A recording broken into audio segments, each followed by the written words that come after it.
My name is Sharon Foster, and looking back, I should have known better than to trust the warmth in my brother's invitation. The drive from Vermont to Riverside, Connecticut, had taken us 4 hours.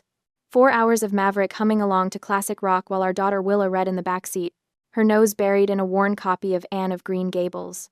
4 hours of our son Jude asking every 30 minutes if we were there yet. His excitement about seeing Uncle Reed bubbling over like soda left too long in the sun. Maverick had dressed the way he always did, a soft chambray shirt from L.L. Bean, khakis that had seen better days but fit him perfectly, and the brown leather loafers he'd resoled twice because he claimed they were finally broken in right.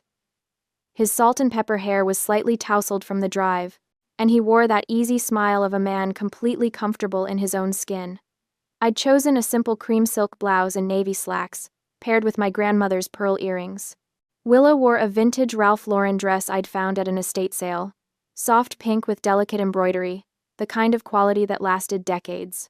Jude had on his favorite polo shirt and pressed khakis, looking like a miniature preppy catalog model, though he'd already managed to wrinkle the front by the time we pulled up the long driveway shortly after 7 in the evening. The mansion rose before us like something out of a film, white columns gleaming in the early evening light, windows ablaze with chandeliers, the lawn manicured to golf course perfection. Luxury cars lined the circular drive, Mercedes, BMWs, a Bentley that probably cost more than most people's houses. Wow, Jude breathed, pressing his face against the window. Uncle Reed lives here? He rents here, I corrected gently, though my stomach was already tightening with unease. Maverick said nothing, but I caught the slight narrowing of his eyes as he took in the scene, that observational look he got when he was writing, cataloging details. Or at least, that's what everyone thought he was doing.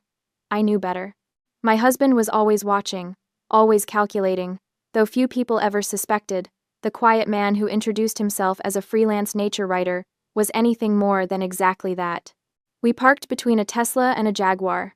Our Volvo wagon, reliable, safe, 8 years old, looked like the help's vehicle. The party spilled across the mansion's grand terrace and sprawling lawn. Women in designer dresses that probably cost what we spent on groceries in 6 months. Men in suits so sharp they could cut glass. The air smelled of expensive perfume, champagne, and the particular scent of wealth, that indefinable mix of privilege and exclusivity that makes the uninitiated feel like they're breathing different air. We made our way up the stone steps. Willa's hand found mine, her palm slightly damp. She was 9 and perceptive enough to sense when she didn't quite fit in, though she'd never say so. You look beautiful, sweetheart, I whispered to her. She squeezed my hand in response. A coordinator with a clipboard and a smile that didn't reach her eyes intercepted us at the entrance. Names, please? Sharon Foster. This is my husband, Maverick Miller, and our children. She scanned her list, her expression shifting almost imperceptibly, not rude. Exactly, but cooler. Ah, yes, the Vermont family. Right this way. I felt Maverick's hand settle lightly on my lower back as we followed her through the crowd. We passed the VIP zone, a raised section of the terrace with the best view, the best lighting, intimate clusters of cocktail tables draped in ivory linen. That's where I spotted Reed, my younger brother, holding court in a navy suit that probably cost $3,000. He saw us. Our eyes met. For a moment, I expected him to wave us over, to introduce us proudly to his fiancée's circle. We'd driven 4 hours. I'd brought a gift, a first edition book I'd found for Helen, something I thought she'd appreciate. Instead, Reed's eyes flickered with something I'd never seen directed at me before: embarrassment. He glanced at the guests around him, all perfectly coiffed, all radiating that new money shine, then back at us in our L. Bean and vintage Ralph Lauren. He didn't move. The coordinator led us past the VIP zone, past the main seating area with its strategic proximity to the bar and the dance floor, past even the secondary tables. We ended up at a round table tucked in the corner near the kitchen door, where servers rushed past with trays and the music was muffled by the wall. The lighting was dimmer here. The view was of the service entrance. This was the fringe. Enjoy the party, the coordinator said, already turning away. Maverick pulled out a chair for me, his movements unhurried. He helped Willa into her seat, then Jude. When he finally sat down beside me, he was silent, but I saw his jaw tighten just barely, just enough. Mom, why are we sitting by the kitchen? Willa asked quietly. It's fine, honey. We can see everything from here. I lied, my voice bright. But we both knew. The seating wasn't random. It was a statement. Across the terrace, Reed laughed at something one of his guests said. Champagne flute raised high. He didn't look our way again. Maverick leaned back in his chair, his fingers drumming once-twice against the tablecloth. To anyone watching, he looked relaxed, mildly interested in the spectacle around us. But I knew that look. I'd been married to this man for 12 years. He was taking notes, and Maverick Miller's notes always came with consequences. The party hummed around us like an exclusive machine we weren't meant to understand. Waiters glided past our corner table with barely a glance, their trays angled toward the VIP section. Laughter floated from the center of the terrace, where Reed and his fiancée Helen held court under strings of Edison bulbs that cast everything in a golden, flattering glow. Our corner had fluorescent spillover from the kitchen. Jude kicked his feet under the table, still excited despite our exile. When do we get to eat? I'm starving. Soon, buddy, Maverick said, ruffling his hair. He'd maintained that easy demeanor since we sat down, but I noticed he'd positioned his chair at a slight angle the better to observe the entire party. The writer's eye, people always said. Always watching for material. If only they knew. Movement caught my attention. Helen was gliding toward us, her champagne-colored dress catching light like spun sugar. She was beautiful in that calculated way, every hair in place, makeup applied with surgical precision, jewelry that announced its price tag without needing words. At 28, she'd perfected the art of looking expensive. She stopped at our table, smile fixed in place like a crown. Sharon! Her voice carried that particular tone of false warmth I'd heard before, usually right before someone delivered an insult wrapped in concern. I'm so glad you could make it all the way from Vermont. It must have been quite the journey. 4 hours, I said evenly. Not bad at all. Well, you're braver than me. I couldn't imagine living so far from civilization. She laughed, a tinkling sound. But I suppose that's the artistic lifestyle, isn't it? Reed told me you work for a nonprofit. That must be so. Fulfilling. The way she said fulfilling made it sound like a consolation prize. Maverick's hand found mine under the table, his thumb brushing my knuckles. A silent reminder. Let her talk. It is, I said simply. Helen's gaze swept over our children, lingering on Willa's dress. And this must be your daughter. What a sweet, vintage dress. Very quaint. Willa's smile faltered. At 9, she couldn't quite parse the insult buried in the compliment, but she felt its edge. It's Ralph Lauren, I said, my voice measured. From the 80s. Better quality than most things made today. Oh, absolutely. Vintage can be charming. Helen's smile sharpened. It's just that people here tend to prefer current collections, you know? Straight from the runway.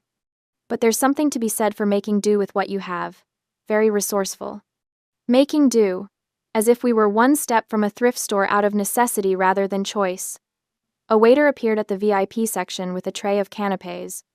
Helen excused herself with a graceful wave and returned moments later, shepherding a small group of guests in our direction like a safari guide pointing out exotic specimens.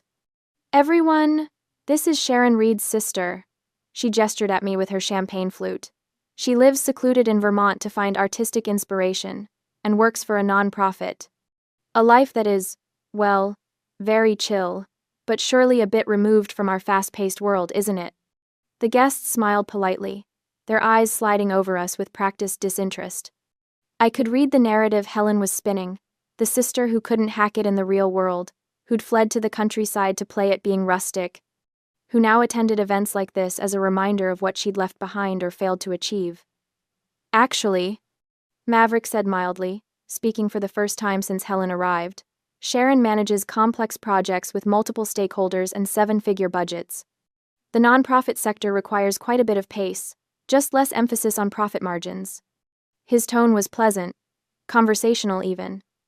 But there was steel underneath, the kind that most people missed, because Maverick had perfected the art of seeming harmless. Helen's smile didn't waver. Of course! Nonprofits are so important. Though I imagine the salary must be quite modest compared to the private sector. But that's the sacrifice one makes for passion, right? She moved on before I could respond, her entourage following like ducklings. Jude tugged on my sleeve. Mom, I'm really hungry. Can I get one of those things they're carrying around? The buffet table had been set up near the VIP zone, a stunning display of delicacies under warming lights. Jude was already sliding out of his chair when Helen materialized again, as if summoned by his interest. "Oh, Jude." She crouched down to his level, her dress pooling around her like liquid gold.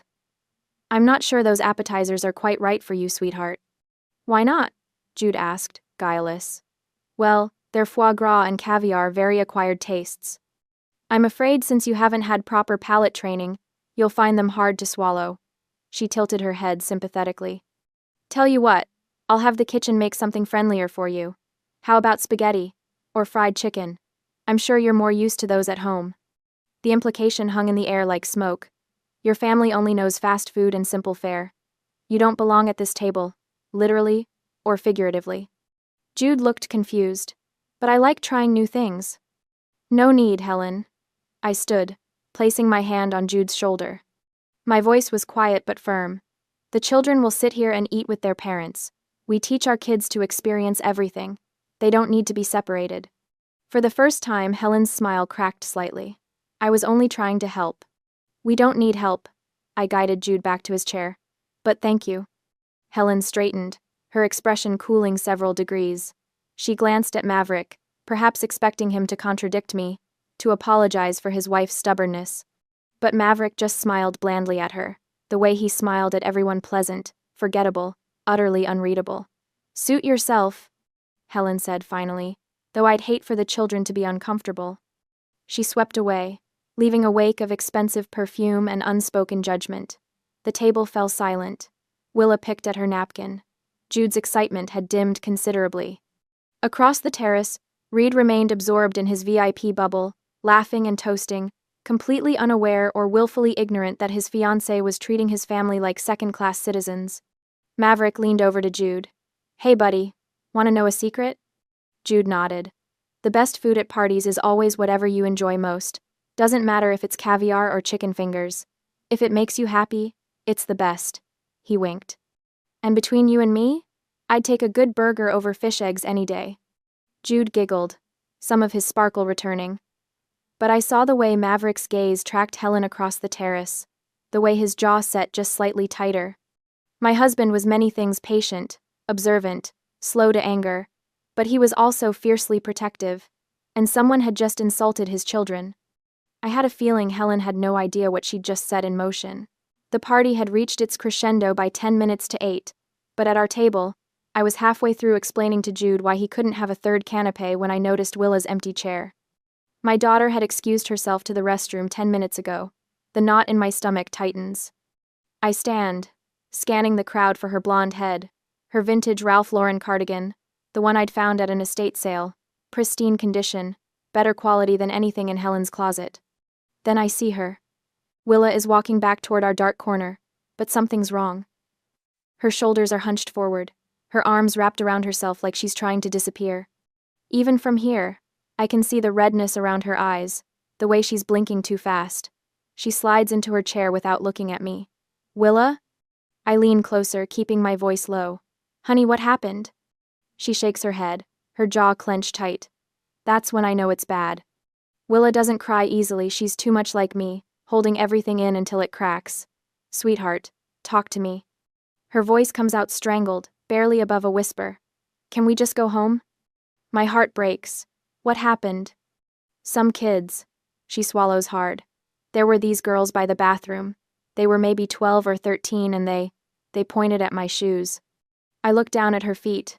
The suede flats, soft taupe, classic silhouette, worn but well-maintained. I'd bought them at a vintage boutique in Vermont because they were real quality, the kind that lasts, they said. Willa's voice cracks. "They said I was wearing poor person shoes. They asked if we got them from a donation bin because they looked so old." The rage that floods through me is white-hot and instantaneous. My 9-year-old daughter, my sensitive, brilliant girl who reads 3 grades above her level and volunteers at the animal shelter every weekend, mocked for shoes. I reach for her hand, but before I can say anything, I hear the click of heels on marble. Helen materializes at our table like a shark scenting blood. "Oh dear, is everything all right?" Her voice drips with false concern, pitched just loud enough to draw attention from nearby tables. Several guests turn to look, champagne flutes pausing mid-sip. We're fine, I say flatly. Are you sure? Because Willa looks upset. Helen tilts her head, her expression a practiced mask of sympathy. Did something happen? I open my mouth, but Willa speaks first, her voice small.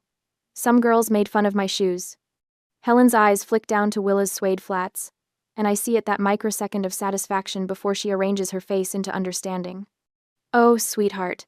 She crouches down, putting herself at Willa's eye level in a performance of compassion. You know, children here are raised differently. Their parents are business leaders, philanthropists. These kids are being groomed for Yale, for Harvard. They have very refined standards. My fingers curl into fists under the table. Helen continues, her voice taking on a teacherly tone. Honestly, Sharon, I've been worried about this. The children they're not used to, well, to being in environments like this. Living so isolated up in Vermont, without regular exposure to proper social settings. She sighs, shaking her head. It causes culture shock. They don't understand the expectations. The words hang in the air like poison. She's not defending Willa. She's defending the bullies. Maybe next time? Helen says, standing and smoothing her dress. You could prepare them better? Make sure their clothing is more appropriate for the occasion? It would save everyone the awkwardness. The crowd is watching now. I can feel their eyes on us, on my children, judging. Helen's implication is crystal clear. This is your fault, Sharon. You brought your backwoods children to a place they don't belong, dressed them like charity cases, and now everyone's uncomfortable. I'm shaking. I want to scream, to tell her exactly what I think of her and her refined standards, to drag her outside, but I'm frozen, because Reed is here, somewhere in this crowd, and he's my brother, my only sibling. If I make a scene, if I cause chaos at his engagement party, I'll be the villain in this story. I stand abruptly, my chair scraping against the floor. Helen's smile widens, victorious. She thinks she's won. Then Maverick stands. The change in him is immediate and terrifying. Gone is the gentle, soft-spoken man who spent dinner quietly eating pasta. The air around him seems to drop 10 degrees. He stands to his full height, moving with the kind of controlled precision that makes people instinctively step back. He doesn't say a word. He simply stands there, one hand adjusting the button of his suit jacket that fits him like it was painted on, and the silence spreads outward like ripples in water. Conversations die, mid-sentence. Glasses stop clinking. Maverick doesn't look at Helen. He looks at me. His blue eyes are calm, cold, and completely focused. There's a question in them, one we've asked each other 1,000 times in our 17 years together. Have you had enough? It's the same look he gave me the day I told him about the harassment at my old job. The same look before he quietly made a phone call that resulted in my former boss being audited by the IRS. Maverick doesn't make threats. He doesn't need to. I think about Willa's red eyes, about Jude's confusion when he couldn't have a burger, about being shoved into a dark corner while Helen parades around in a dress that costs more than our monthly grocery bill. I think about my brother, who I drove 4 hours to celebrate, who hasn't once come to check on us. I look at Maverick and nod. The decision is made. Helen's smile falters as she realizes something has shifted. She takes a small step back, her eyes darting between us, suddenly uncertain. Maverick's expression doesn't change.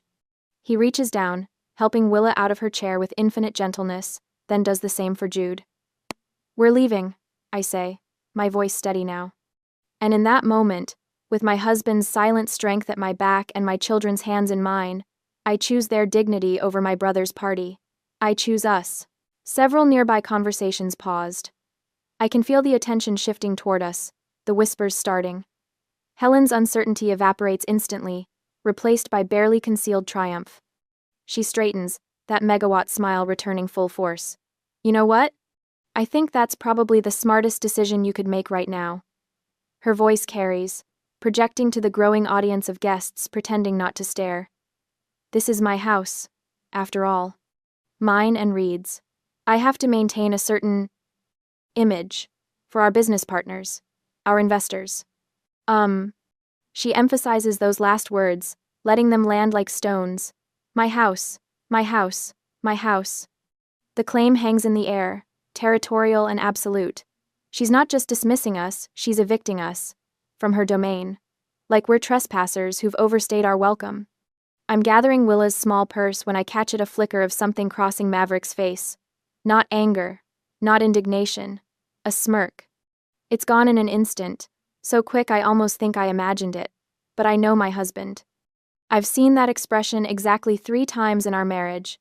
Once before he negotiated a hostile takeover, once before he systematically dismantled a competitor who tried to poach his entire executive team, and once before he outbid a Russian oligarch for a property in Manhattan just to prove a point. It's the look of a man who's been handed exactly what he wanted. Sharon? Sharon? Reed's voice cuts through the murmur of the crowd. He's pushing through the guests, his face flushed and confused, his tie slightly askew. He looks tired, the kind of bone-deep exhaustion that comes from trying to keep up appearances all night. What's going on? He reaches our table, eyes darting between me and Helen. Why are you guys leaving already? Helen immediately shifts gears, her hand flying to her chest in a gesture of wounded innocence.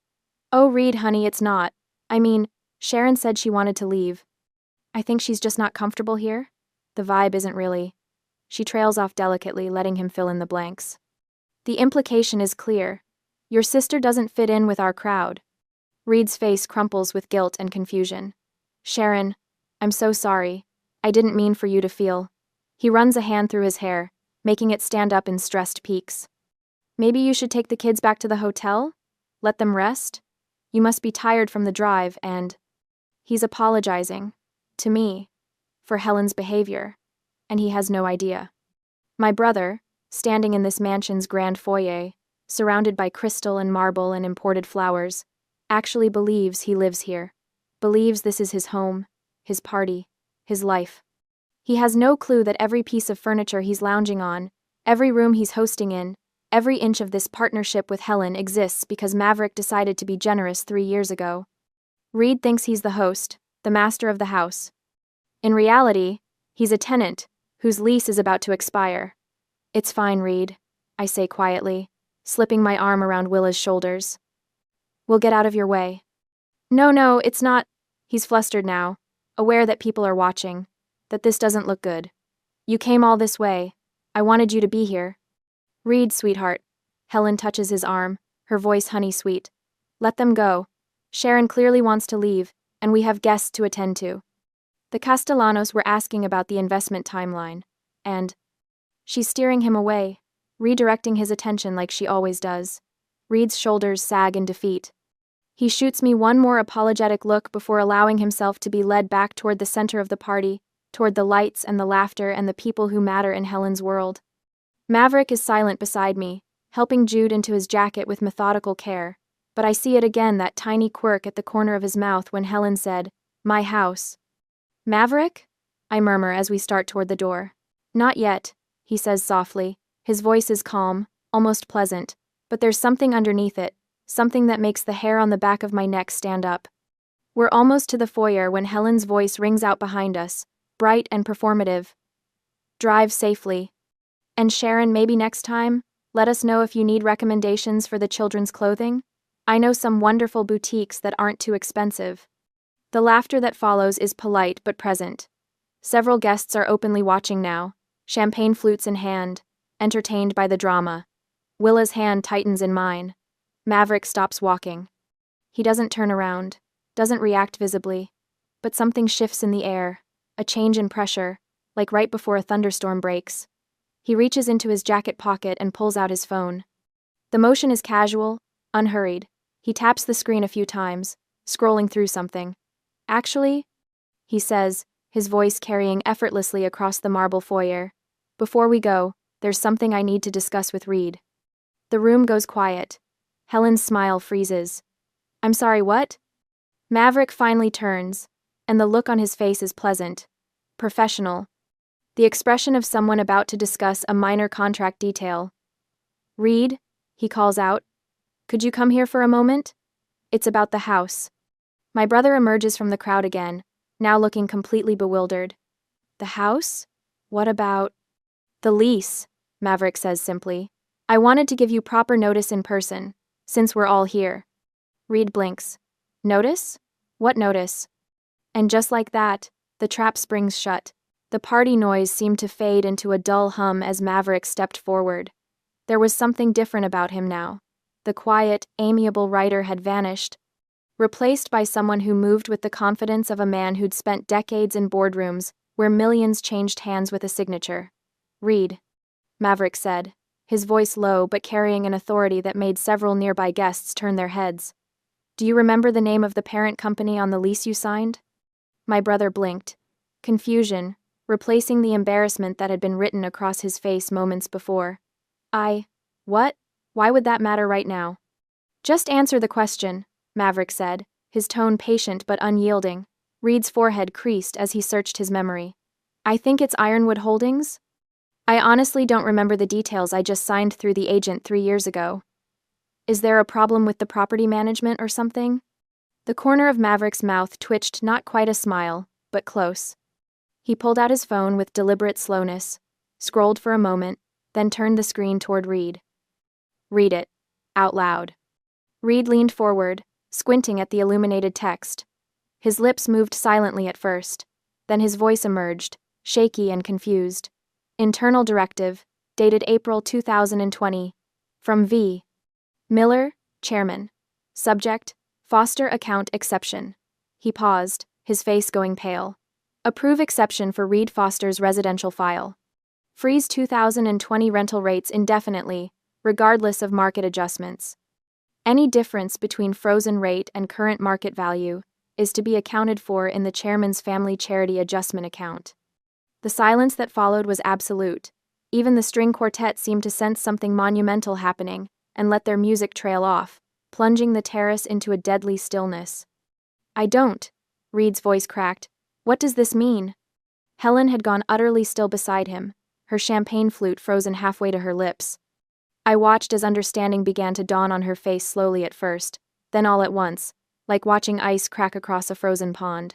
It means, Maverick said, his voice carrying clearly across the suddenly quiet gathering, that the luxurious lifestyle you've been enjoying for the past 3 years has been subsidized. Heavily subsidized. The market rate for this property is currently $4,200 per month. You've been paying $2,800, the frozen 2020 rate.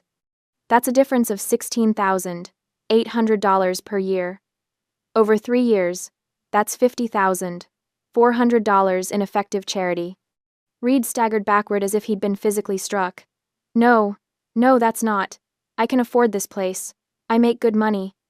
You make a good salary, Maverick corrected gently. But you're not rich, Reed. You're what financial advisors call a Henry High earner, not rich yet.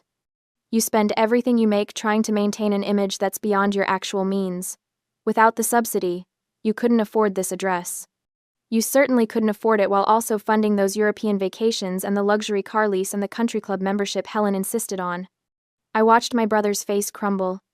Watched him realize that every dismissive comment Helen had made about people who don't understand quality, every sneering remark about knowing your place in the world, all of it had been built on a Daggio foundation of charity. Charity from the man she'd been mocking all evening. Maverick turned to Helen, whose face had transformed from its usual haughty composure into something raw and exposed. You're right about one thing, Helen. Class cannot be faked. Real class isn't about designer labels or knowing which fork to use or making sure everyone sees your expensive watch. Real class is about character, about how you treat people when you think they can't do anything for you.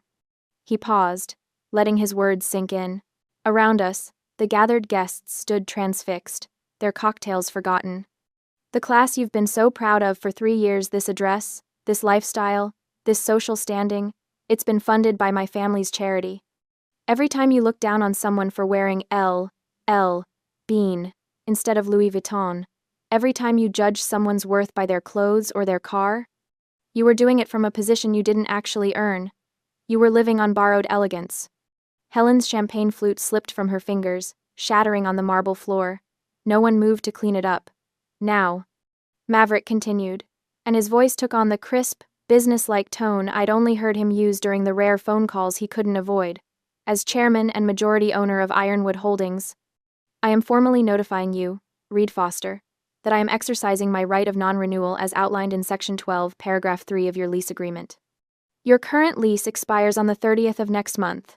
You have exactly 30 days to secure alternative housing that aligns with your actual budget. The property repossession process will proceed according to Connecticut state law and the terms of your contract. Maverick, please. Reed's voice broke. You can't just... I'm not evicting you, Maverick said, and there was almost kindness in his voice now.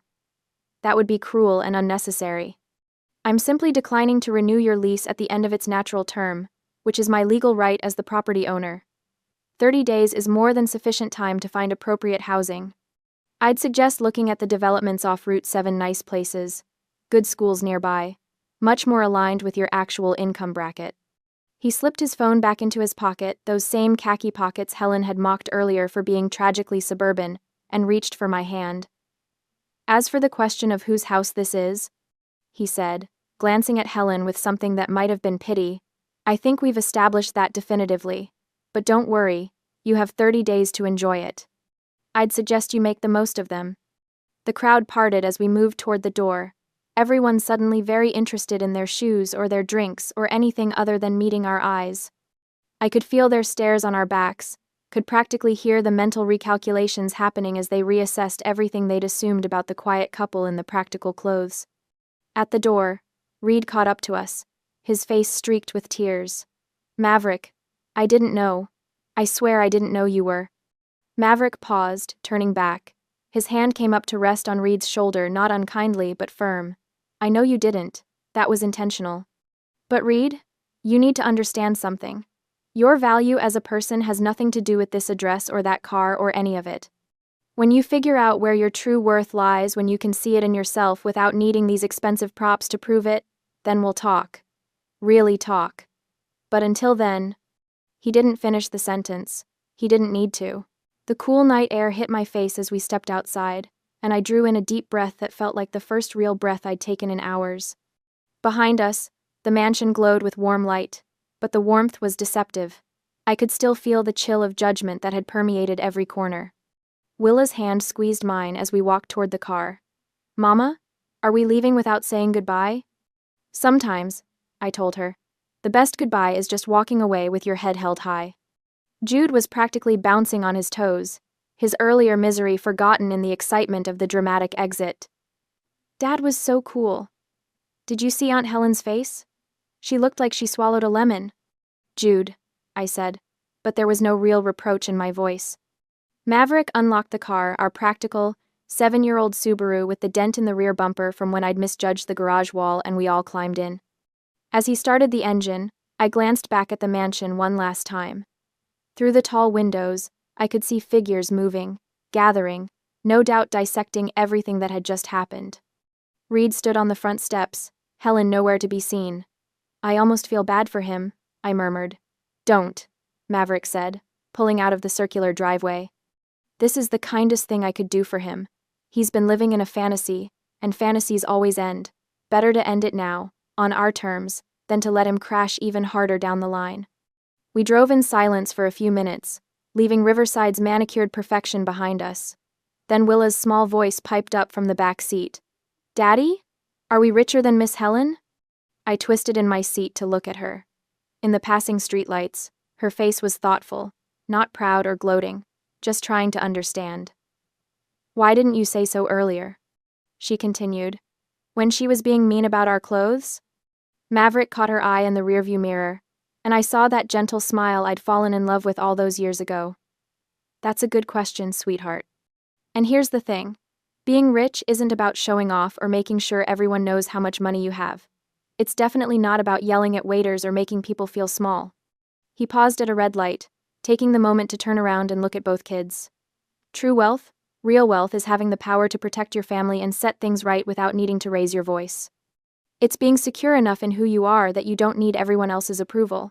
Today, I taught Miss Helen a lesson in respect, something all her money and designer clothes can never buy her. But she was so mean to you, Willa said, her voice small. She called your jacket tragic. She did, Maverick agreed, facing forward as the light turned green. And you know what? It is a 10-year-old jacket from LL Bean. The elbow patches are wearing thin, and it's probably not what anyone would call fashionable. But it's comfortable. It keeps me warm. And it reminds me of who I really am under all the business suits and board meetings. Sometimes the most expensive thing you can wear is authenticity. Jude, who'd been unusually quiet, suddenly asked, "What's going to happen to Uncle Reed and Aunt Helen?" I considered the question carefully.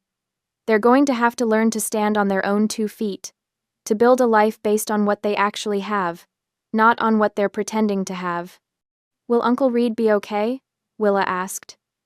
"Eventually," I said, and I believed it. Your uncle is smart and capable when he's not trying so hard to impress people. This might be the wake-up call he needs. As for Helen, I trailed off, uncertain. "She made her choices," Maverick finished quietly. "We all do. And then, we live with them." The lights of Riverside faded behind us, giving way to darker roads, older trees, the authentic Connecticut that existed beyond the manufactured perfection of new money enclaves. Our headlights carved a path through the gathering darkness, leading us home not to a mansion that required a trust fund to maintain, but to our farmhouse in Vermont with its creaky floors and drafty windows and garden where we grew actual vegetables. Willa yawned, her head drooping against Jude's shoulder.